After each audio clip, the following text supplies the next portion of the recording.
Posting about the volatility, and today I will share is one of the Bible verse of the day. And today the Bible verse is Psalm chapter 118, page 24, that says, This is the day the Lord has made. Let us rejoice and be glad in it.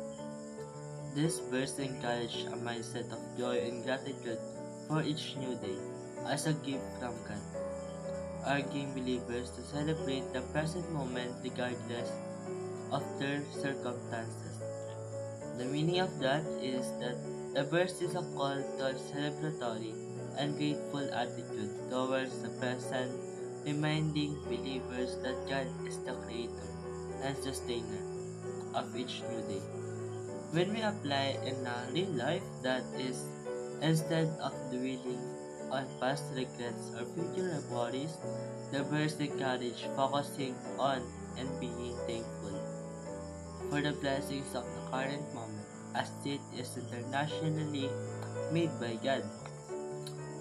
The lesson of that is that regardless of what challenges or triumphs the day brings, this verse prompts believers approach it with the spirit of rejoicing and gladness, recognizing God's hand in it. And that's it.